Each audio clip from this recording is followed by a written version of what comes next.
Hi, everyone, to a very special session of Tuesday Times Roundtable. Um, this is, as you know, we have been doing this for 11 years. This is the first semester of course, that we are doing online. But also, this is a very special event. As you can see on that slide, usually we have these sessions from 12:30 to 1:30, but we did have a regular session, but this, again, we wanted to be part of Veterans Appreciation Week. So we are bringing to you this amazing presentation.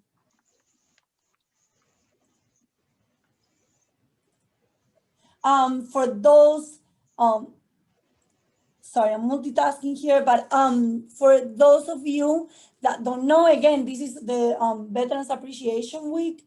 We have, well, the office, I don't know if someone from the office wants to talk about this, but these are all the events, and we are going to include that link on the chat, so you can go ahead and register for the upcoming events. I don't know if anyone has any comments about the upcoming schedule right now to share.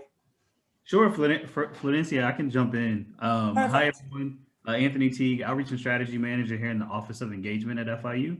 And again, as Florencia mentioned, this is Veterans Appreciation Week. Obviously, given the pandemic, we had to take a little bit of make a bit of a pivot, but we're really excited for the lineup of events that we have this week.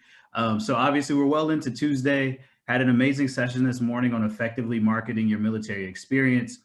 Today was also the 245th, I believe, birthday of the Marine Corps.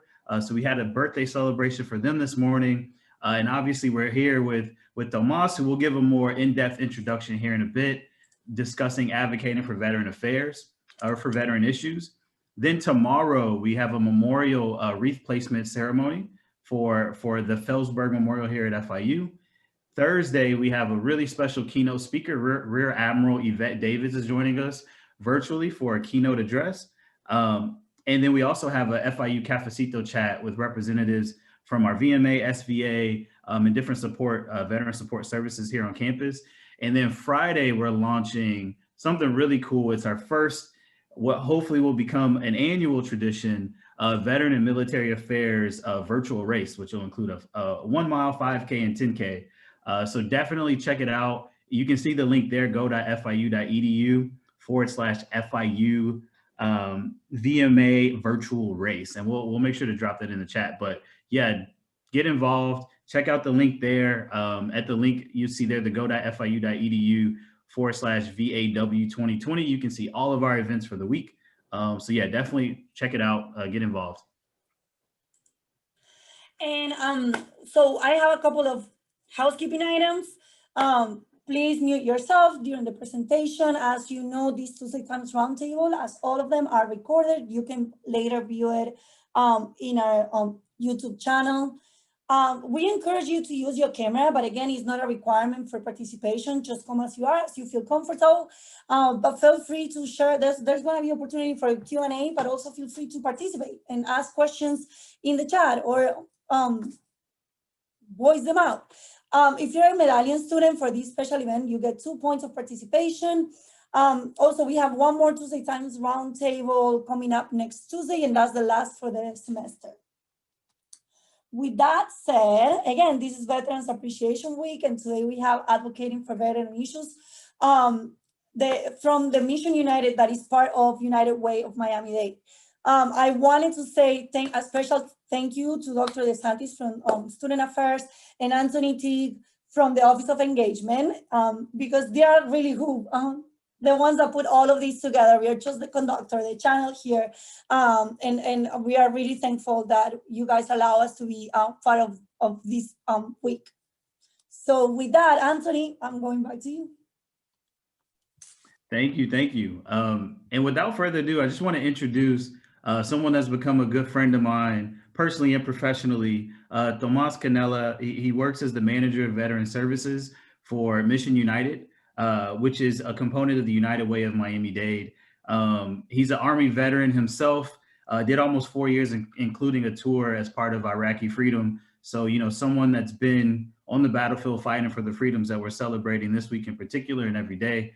So, without further ado, it's my privilege to introduce Tomas, who has an amazing presentation put together for us today. Welcome, Tomas. Thank you, Anthony, and thank you everyone for being here. Thank you, Dr. DeSantis, for always integrating me into whatever events and functions and information you have going on with FIU. I genuinely appreciate it.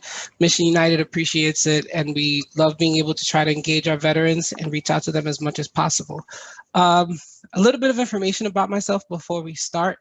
As Anthony said, I am a veteran. I did almost 4 years of service in the United States Army. And my story is not an uncommon one. I joined trying to have more of a quality, trying to add more quality to my own life, trying to do something with myself, develop some more skills, and lead myself in a different direction that hopefully would be a lifelong profession, and also doing something that I thought was great, which was in service to my country. Towards the end of my year-long deployment in Iraq, I was involved in a car accident, which pretty much surmised my time in the military, and it pretty much meant that I was getting out, and I was going to have a long list of medical issues going on, and also have to navigate the rest of my life, which I thought I was already planning my entire military career around. So within a year and change after all that happened, I found myself on the way out of the military, and what comes next? So I share that because my story is not unique in terms of what's happened to so many veterans and happening to all of our veterans coming out of the military. And reintegration is key, especially for a lot of our veterans that are getting out. Most of them tend to be just under the age of 34 and establish themselves trying to get back into school and trying to redo everything that they've done and learned to better themselves and move forward with their lives. So Mission United of Miami-Dade has been around for about 4 years. And our clients have been veterans who served 4 or less years in the military with limited preparation for the civilian transition. Confusion, silos, and flaws in the transition and reintegration process created frustration for veterans when they try to access services and resources. Barriers to achieving stability after transition have presented needs in primarily the housing, financial, employment, and legal arenas. A single point of entry for veteran services and resources will streamline the transition process and positively impact reintegration. So for us, collaboration and continuous communication among community stakeholders is essential in establishing flaws in veteran support services, which is what we at Mission United try to do as best possible. So what we always try to do with our veterans is help them establish a plan of action, detailing shared goals, aligned measures, and coordinated activities amongst an ecosystem of partners that will achieve desired impacts and results.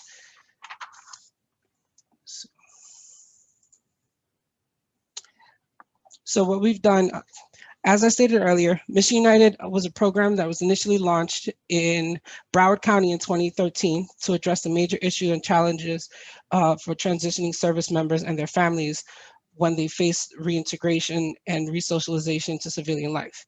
The United Way of Miami-Dade answered that call in 2016, convening as a much-needed community collaborative comprising of nonprofits, businesses, veterans, agencies, and other stakeholders to ensure that the reintegration to civilian life for more than 50,000 veterans in Miami-Dade County can be purposeful and productive. There are 8 Mission United programs statewide and 26 nationwide currently. Our vision at Mission United is recognized as the preferred convener in Miami-Dade County, helping veterans and other families successfully transition to civilian life after military service. So here's just a look at some of the statistics. So Florida has the 3rd largest veteran population in the nation, behind California, with 1,681,730 veterans, and Texas with 1,584,844 veterans. So we house a good number of veterans across the entire landscape of all the branches in the military. And 2.3% of the veterans reside currently in Miami. 2.3% of those residents reside in Miami-Dade County. So what we do here at Mission United is we work with these four pillars, which are the bedrock of what our organization tries to do for the community of Miami-Dade. And our desired outcome, of course, is veteran and family stability. So our four pillars are financial stability, legal services, employment readiness, and benefits navigation. So with financial stability, these are some of the features that we offer to our veterans in terms of assistance.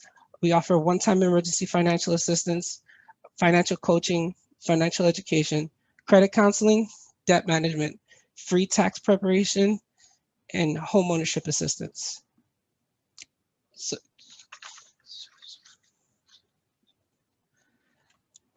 the next pillar to our system is legal services. And within legal services, we provide exactly what it sounds like, a veteran or partner referral for a number of situations such as bankruptcy, divorce and other family law, landlord-tenant issues, name changes, VA appeals, immigration, and employment discrimination. So this is actually an important process that we participate in because there's a number of things that veterans typically face here that we offer our services for free to the veteran. Typically when it comes to family law, landlord-tenant issues, and appeals within the VA system, because some of our veterans, especially those that get out under other than honorable conditions, what we offer them is an opportunity to provide the legal services so that they can then submit appeals to overturn those. And once those are overturned, that will actually open the doors within the VA so that they can then receive services. Many veterans go on years without knowing that they can actually appeal this or how to appeal it. And they go through so many issues that they face, but because of their discharge status, that prevents them from a lot of services that they can then receive once they get that overturned.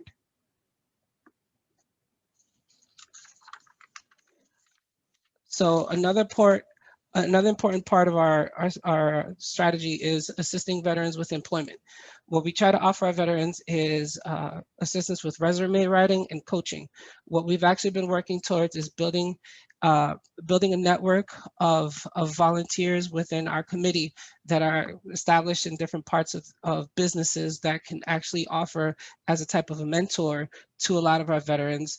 And we also assist them in adjusting their resume, working on their marketability, adjusting their social media platforms so that when they're like on LinkedIn or any other type of professional services, they can best present themselves as possible. And we can also teach them how to navigate those sites and reach out to the people within the industries that they would like to embark on moving forward. And if we can connect them with people within those industries so that they could offer that type of mentorship I was referring to earlier. So also we offer assistance with job search and action planning steps, which is something that typically gets overlooked, but it's a very important component because a lot of times people would say something like, I want to do XYZ, and they have no real strategy as to how they're going to plan their way to get there. So we would sit with them and go over that planning. And then we would also go over with them how to go through an interview and tips on networking so that they can work on their skills and how to present themselves so that they can be putting their best foot forward. And also, big component is also translating the skills that they've adopted in the military, because a lot of times they may not understand how to best translate work that they've done. It's hard to tell, in literal terms, for someone that may be like a cavalry scout, it's hard to transition and explain why they would be a great fit for sales in a marketing firm. But if they learn how they can transfer the information and the skills and tools that they've learned that help them grow, that would be an asset to the organization, then they would themselves be putting themselves in a better position. So that's our goal. Another pillar of ours is benefits navigation. And for those veterans that are familiar with this, there's a feature that we use called eBenefits. And eBenefits can be very complicated, but essentially it's a portal that we use that connects us to the VA, that helps us navigate what services are out there for us and what we qualify for and how to apply for things. So we walk veterans through that, especially recently transitioned veterans. It's very important for us to reach out to them because it's literally like I was saying for myself, where a lot of times you don't know what's out there for you. And as opposed to when I got out in 2011, there's a lot more information out there, but there's also a lot of programs like this current organization like Mission United that exists to help these veterans transition through. We just need to be able to reach veterans as best possible and as soon as possible so that we can help them with those transitions. So recently, one big thing that I'd like to touch upon is what Mission United has been doing in response to COVID-19. So as you know, the entire world has been really swept up in the hysteria around the pandemic and just the havoc it's wreaked, and how it's changed the way we live across the board. For us, we ran into a lot of issues with our veterans specifically because we had a lot of veterans that are immunocompromised, veterans that don't have access to vehicles to get around, and veterans that were just in desperate need and or already had just lost their jobs and were like most people who've been severely affected, just stuck without much remedy. So these are just a few things we did. Firstly, the United Way of Miami-Dade partnered with the Miami Herald and about 10 other organizations, and they united to create the Miami Pandemic Assistance Program. And that kicked off very early during the pandemic, late March, early April.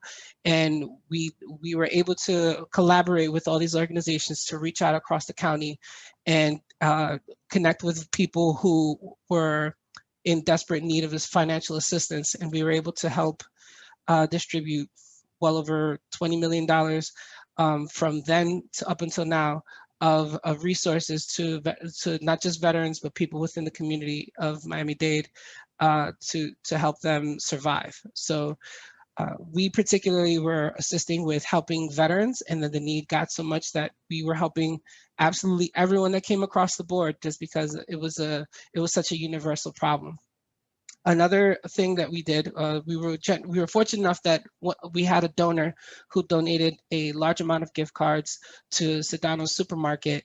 He donated about 496 gift cards, and we were able to use those gift cards to distribute them to our veterans, and that helped stretch out a lot in terms of support and assistance to our veterans, because as you know, one big thing was that shortage of food, and that meant that a lot of people were going hungry because they were deciding whether or not to pay their bills or eat. And that means a lot, especially for those with families. Sorry about that. Can you still see my screen? I'm not sure what happened. Can you still see my screen? No, it looks like we lost you. We see your desktop, I believe. Yeah. 1 second.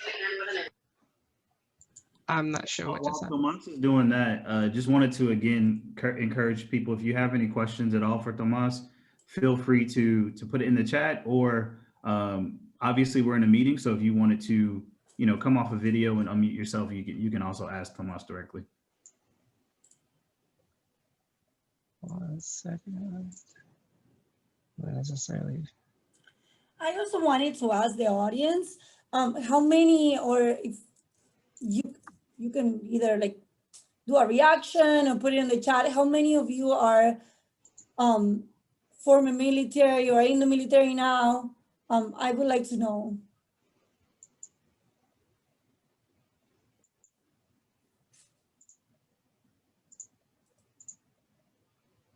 And feel free to put it in the chat. Hi, Kisha. Great to see you. Okay, I'm not sure. I'm sorry about this. Give me 1 second.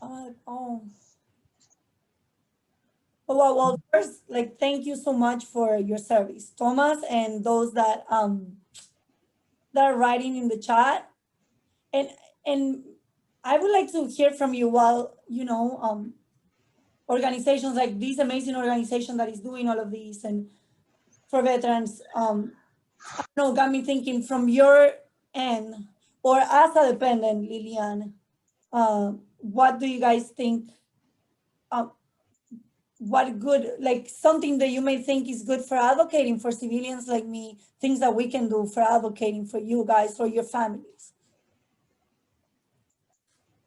Oh, hi, Eduardo. Thank you for your service.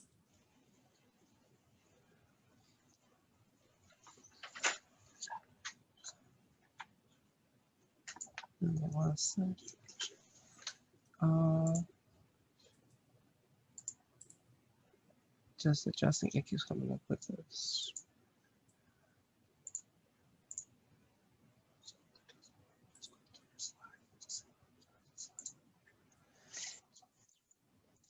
I apologize. Yeah, I'm not necessarily sure what happened with that, but I'm just gonna walk you through the slides. I'm gonna bring it back up in a sec, and don't worry, that's the new era.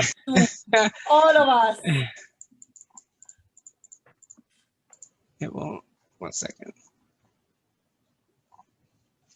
And I have Kishla here, and Kishla, feel free to introduce yourself. Kishla is amazing. I collaborated with her before, and even for this particular event. But she's saying, I will say to continue to using your platforms to bring awareness to organizations such as Mission United. And I think that is so important, just to keep the conversation and try to bring to light these resources.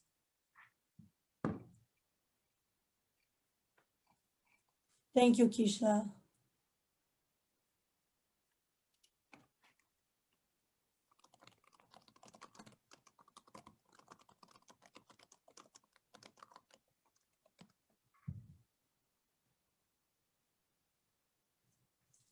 Sure, and she's saying that she's working, and if she can, she will introduce herself later.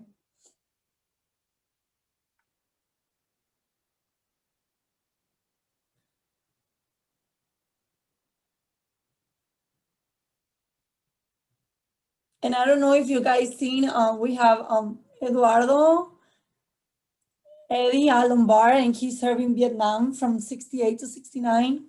Discharged in 74, and now he's 73. And he's also a FIU alumni, graduated in 1975. Thank you so much for joining us.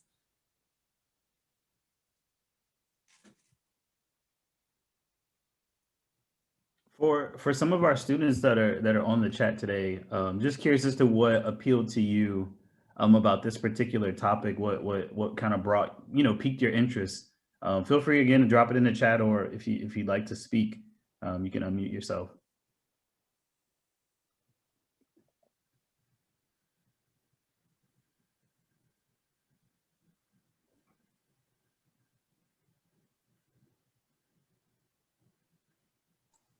Tomas, now we can share, see your screen. okay, so you can see it now. Can you see my screen now? We can see it. I'm so sorry about that. It just kind of like cut out and came back, and it didn't come back properly. I apologize about that, everyone.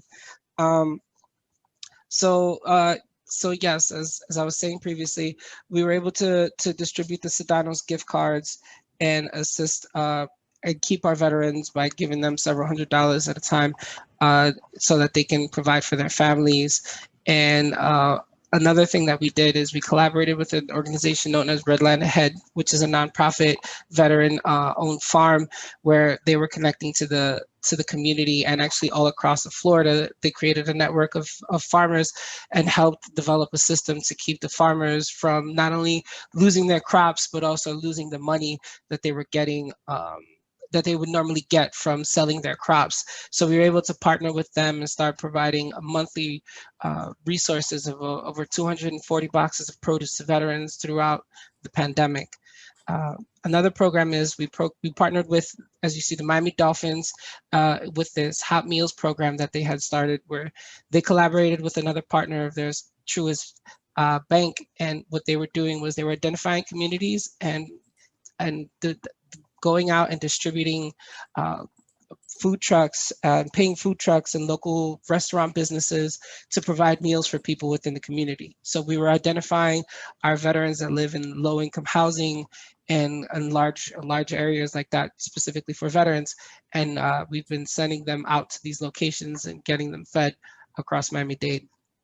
And most recently, we've established another relationship with Feeding South Florida, which has historically worked very closely with the United Way, and now they're working with us more directly, where we're collecting canned goods and non-perishable food items, so that we can then distribute to our veterans within our network and within the community. So we've been through multiple means of our own outreach, reaching out to our partners. We've been spreading the word and encouraging anyone that's been identifying as having a food insecurity to reach out to us so that we could provide food to them.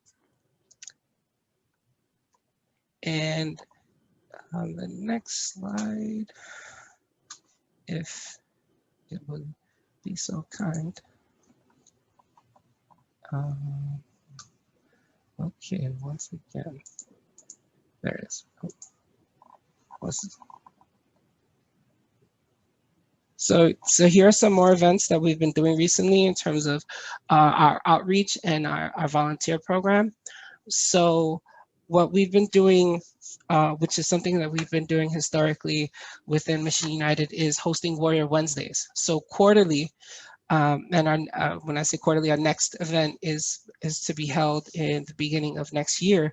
We host information sessions where we highlight information that benefits our veterans within the community, be it state, federal, or just something personal for our veterans to benefit from.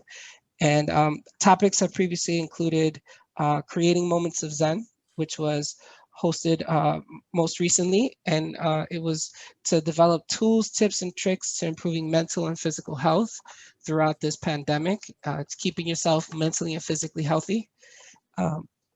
Warrior ID Declassified was one that we held over the summertime, and that one was a workshop on translating your military skills and building your own personal brands. We were able to invite many HR gurus into the conversation, and they led the conversation in terms of presenting yourself, translating your skills, how to navigate everything, what to say or do on your resume, and similarly what to say and how to present yourself within interviews.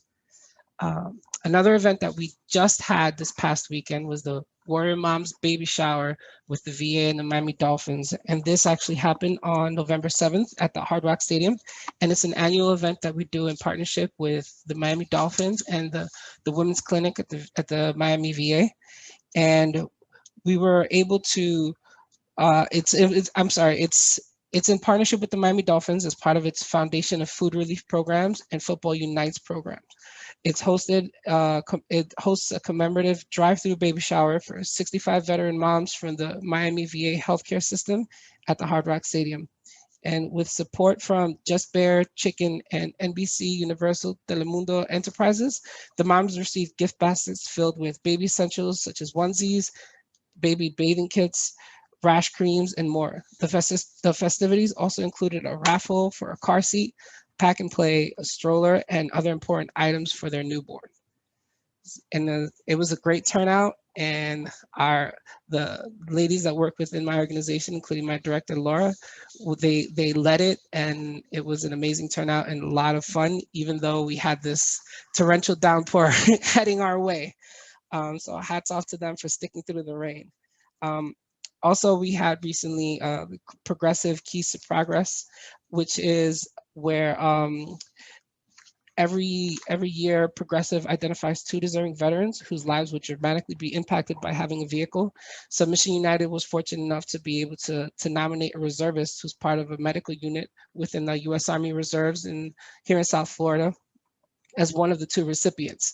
The veteran was gifted a Nissan Sentra with insurance paid for 6 months and a 1-year warranty.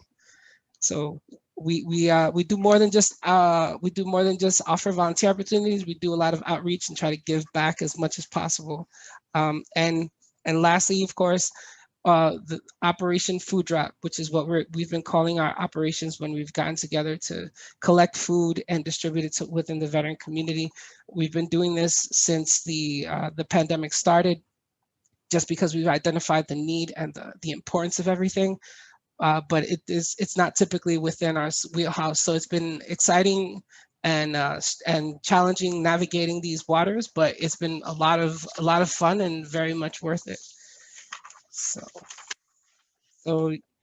yes. So if you would like to volunteer with us or be part of our network, or you need services, this is the link to get involved and volunteer, which Anthony's been so kind enough to already provide within the chat. And also, our information is here. Our contact information is here, and as well as a link to our website. And this is how you could reach us, so that in case you are in need of assistance, or you know someone that is a veteran that is in need of assistance, we can reach out and happily assist with whatever is necessary within our scope. And that's it for right now. Does anyone have any questions? Thank you, Tomas, so much. Oh, you're welcome.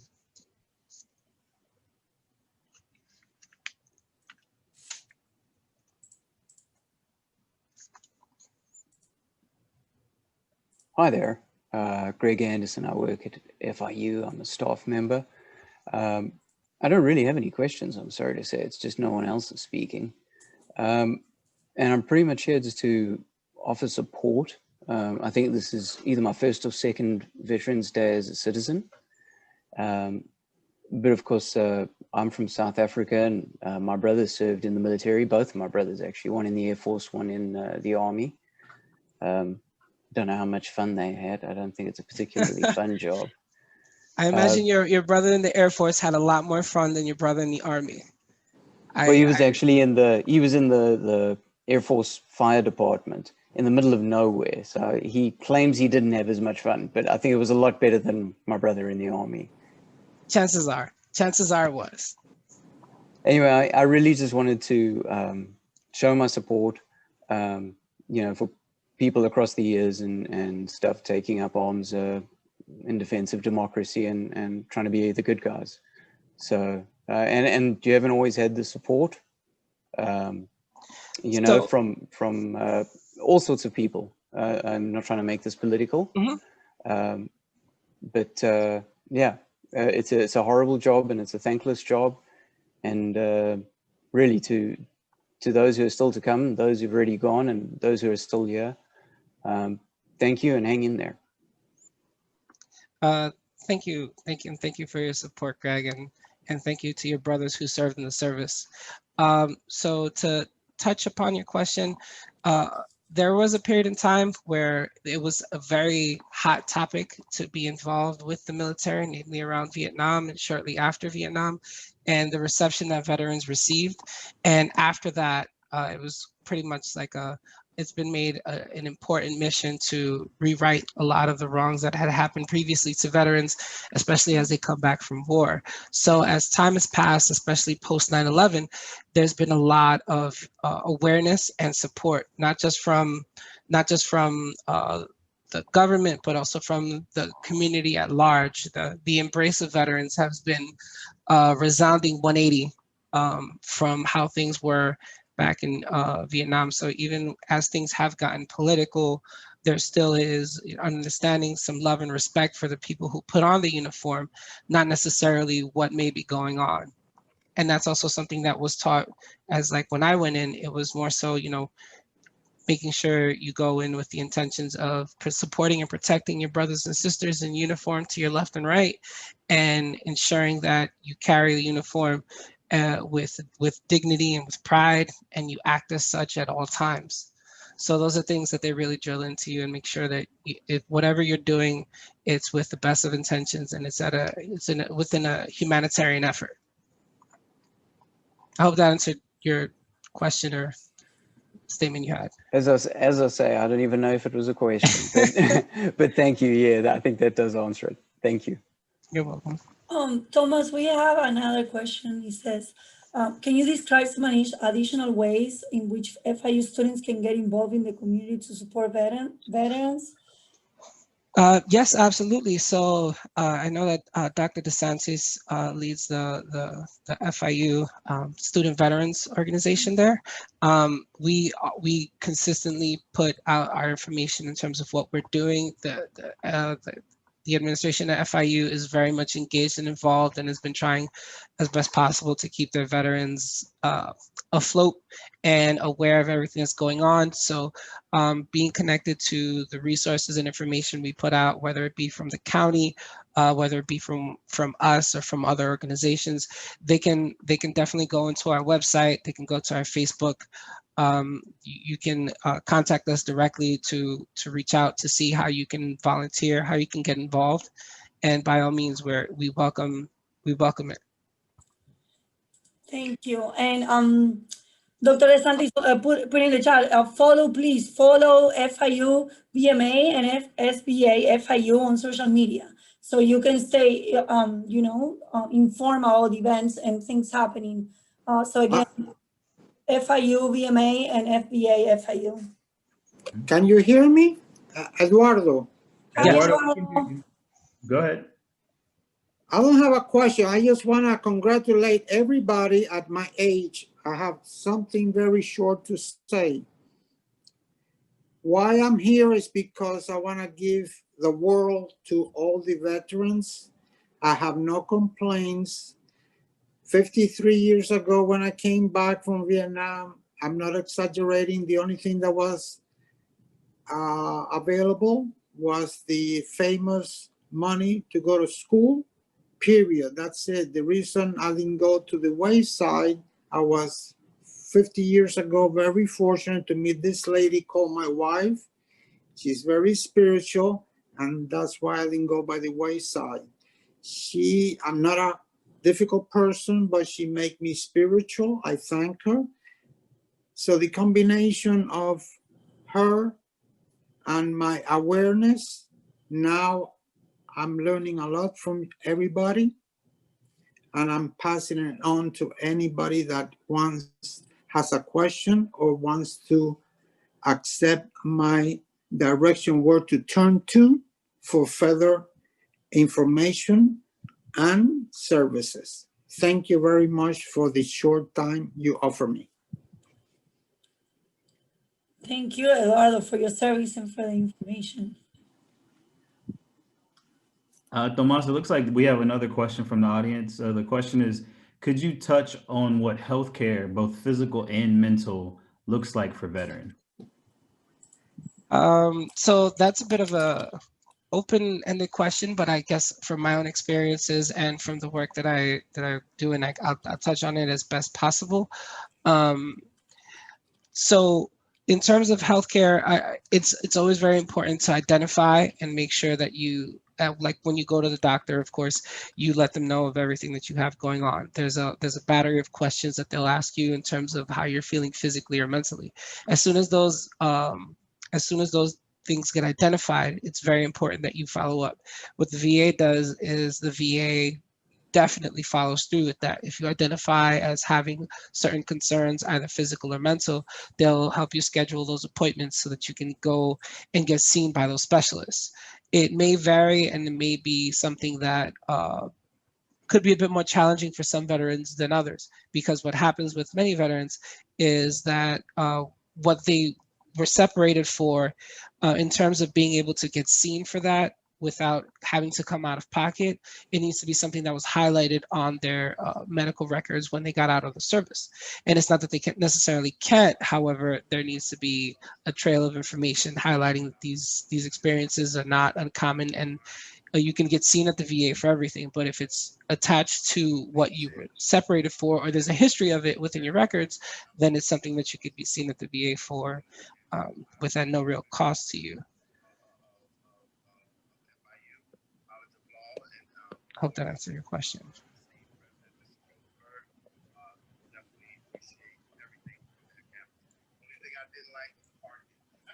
Tomas, I have a question for you. I know you spend all day, every day, just thinking about how best to be a resource to our veteran community. I'm curious as to what you've seen as perhaps hyper focused or pressure point areas of need. And I think perhaps asking the question again of what does advocacy look like just as a regular everyday citizen?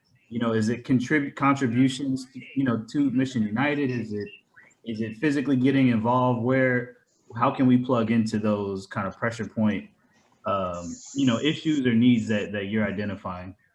So I think it's important to note that however people feel that they would like to contribute to do so, a lot of times it could be just spending time with someone and talking to them.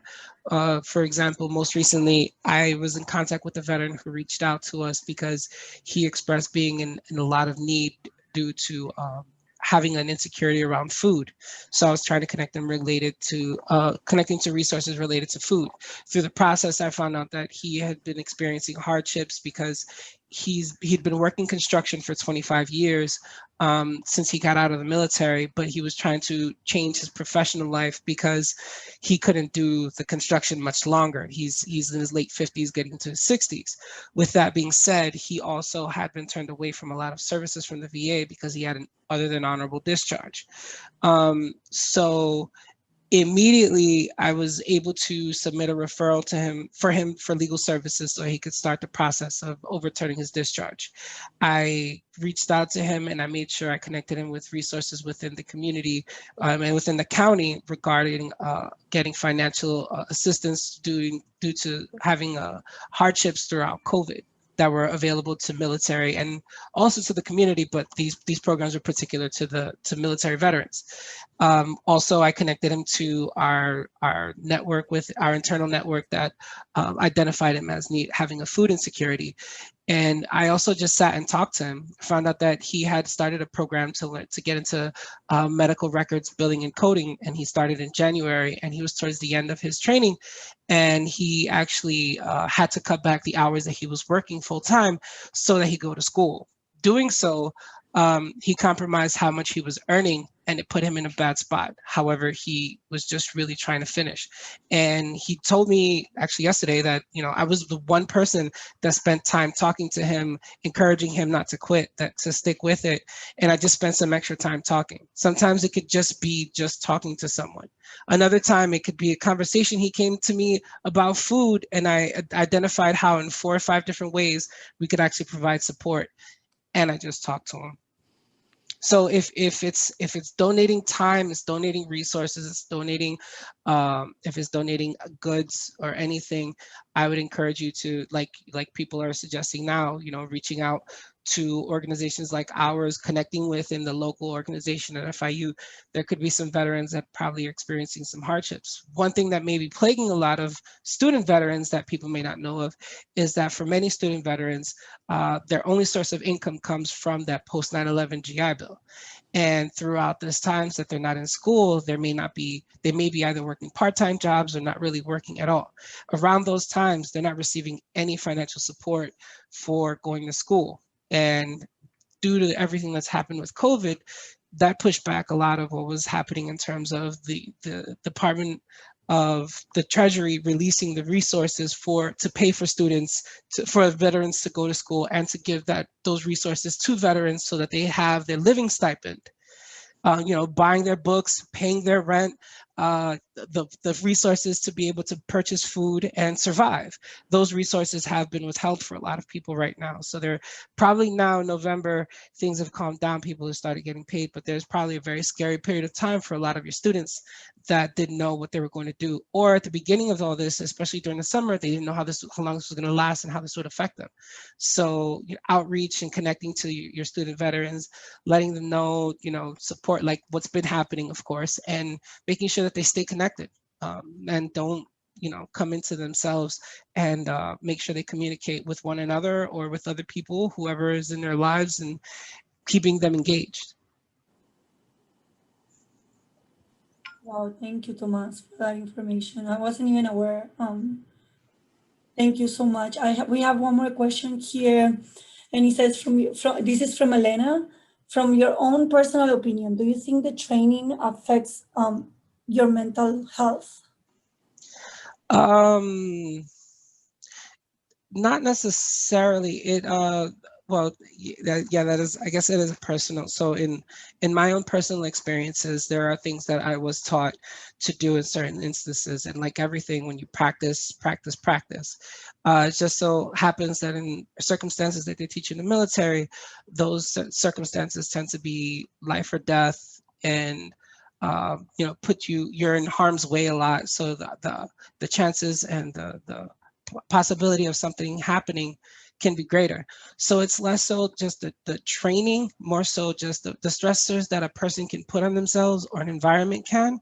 And it's always important to have a network and a stable group that can support you through those times. So as stressful as some of those moments can be, there was a point in time when I was in the Middle East, in Iraq, that it was the most stable and calm point in my life. My worries were only where I was, what I was eating, and the person to my left and right. I didn't have to worry about bills. I didn't have to worry about he said, she said. I didn't have to worry about remembering birthdays even. Like laundry was assisted. And we had everything in a structured system so that we only worried about essentials. And after a number of months, that became normal. The biggest barrier then becomes you know, reconciling some things you may or may not have to do, but always it's about building a network and support structure around you to see you through those really hard times, and ensuring that you stay on task and stay on top of yourself to take a step back and evaluate where you are and what you have going on. And personally, that took for me a long time, but I always encourage people to speak up, speak out, talk to someone and get assistance, especially because you know, the things can get very personal, and veterans are known to really keep to themselves about a lot. So, thank you. Wow, and we got some comments. Elena responded back to you. Gotcha, thank you for your incredible answer. This is self-reflection.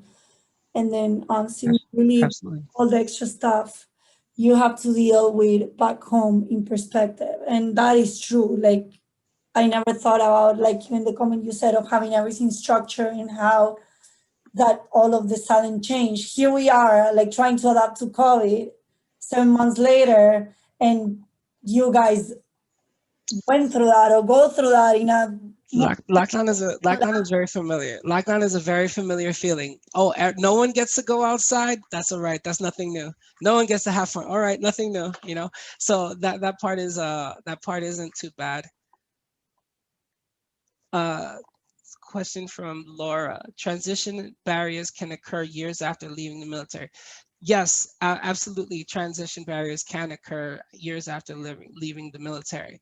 Certain things are just harder to get out of your system when it comes to, for instance, opening up or adapting how you carry yourself and what you do. For so many years, so much time, you have to be this strong, strict, rigid person. And sometimes it doesn't translate well, and people misunderstand, especially when you are exposing yourself into different environments. And sometimes what may work in the military a lot of times doesn't necessarily translate well in the civilian sector, and things can be misunderstood and misinterpreted, and some behaviors are harder to break for others, especially if you've done a number of years. And those mental barriers are the hardest to break, and the habits. And you know, you do have people who try to market themselves, make themselves more appealing in other ways, but they get in their own way, in a sense, and they make it challenging for themselves because they have such a hard time transitioning and letting go of certain things that they liked about themselves within the military that just isn't necessarily working as a civilian. So, yeah. Any other questions?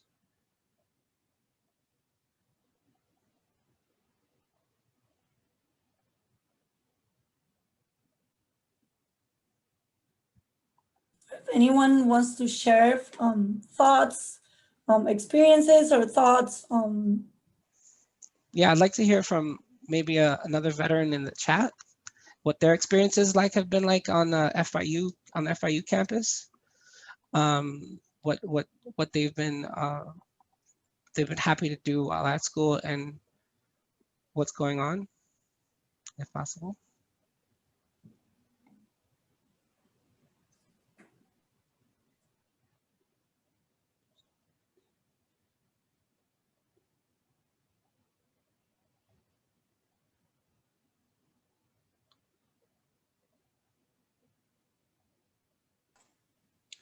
I'm going to ask a question again. Sorry, I can't handle the pregnant pauses.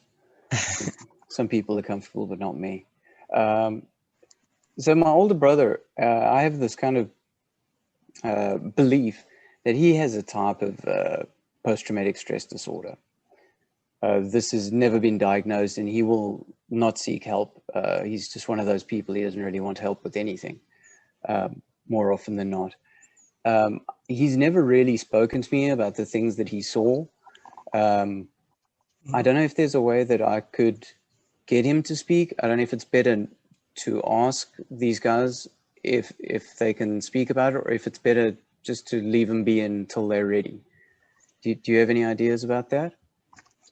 That can be very tricky and depend on person to person. I can tell you from my own experience, it took me 11 years to talk to my brother about some things that I personally went through, and that conversation happened a week ago, and I got on 2011, and it was about things that happened in about 2009, and it wasn't necessarily that I wasn't comfortable talking to my brother.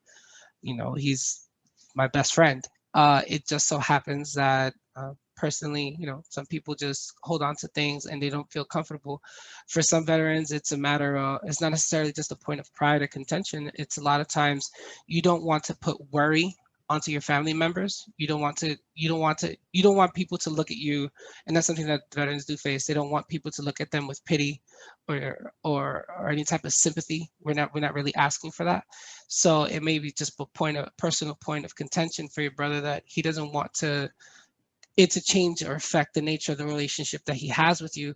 Not necessarily that he's even embarrassed. He's just probably concerned as to how you may take it, or doesn't feel that anything good would come from it. So that's definitely a personal thing. So that's a bit of a challenge. I really couldn't tell you how, but encouraging him to talk about things, it's really would be up to him in that regard. Just encouraging to maybe a network of other veterans or at the VA, encouraging him to talk to other veterans, then maybe that could help open him up. But we do recommend for veterans that even with us who are fellow veterans have issues in terms of expressing what's really going on, what type of things that they're feeling and experiencing. We reference as much as possible. We connect very thoroughly with the Miami VA, and even reaching out to Broward VA occasionally if some veteran just comes at us with a certain level of anxiety and worry, and we worry about that veteran's mental health and physical health. We will take the extra steps to reach out to Broward and try to make sure that the veteran does follow through and make those connections. But a lot of times that's the best answer, because the VA does have a team of social workers and doctors that really work diligently to try to help as many veterans as possible. So encouraging them to get either in a group or in an individual session at the VA is I would say a great direction to take it in. Excellent. Thank you. Thank you. And if I can follow up on that from another side, and I'm not a licensed social worker. I was a caseworker dealing with people with severe trauma, but one of the things from our end that we were trained is like, first of all, you don't want to trigger people with your questions. We have to be really careful about triggering thoughts and emotions, but also is an understanding that people don't owe their story to anyone, because we oftentimes we tell our family members or friends, just talk about it. No. One thing is, like Tomas said, it's important to express and find a method of expression to kind of like sort that out, but each person has his best method. But for me, and I think for a lot of people, like we're so accustomed, like talk about your feelings, and really you don't owe your story to anyone. And that was one thing that, in my be hard to swallow, but I think it's true. As long as we find a way to express ourselves, and that's Yeah. my 2 cents. Yeah, there's a possibility that maybe your brother does have a network of friends that are fellow veterans that he can feel more comfortable talking to, encouraging them to be open and communicating with them, and just, you know, if you, it would definitely be up to a mental health expert to go any deeper, but as long as your brother is definitely engaged and communicating, I don't, you know, it all in due time. Like I said, me personally, it took me almost 12 years to talk to my brother about it. And there was no barriers in terms of anything that I would really hide from him. It was just things that I personally, I categorized, boxed it, put it, compartmentalized it somewhere. And then as time passed, I just sat on it. But at the same token, I do have my veteran brothers and sisters who those barriers don't exist. I would just be able to talk freely about things and express anything and everything, no judgment. And it's not necessarily to self-isolate or anything. It's just like I said previously, you know, sometimes you just don't want to worry people, don't want them to see you differently. You don't want to bring it up, don't want to talk about it, or you feel like a lot of things would be misinterpreted and you don't want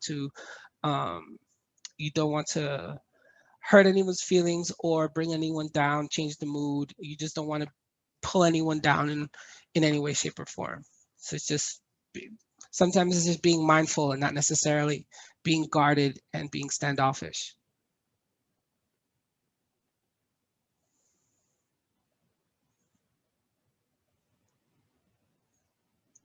All right.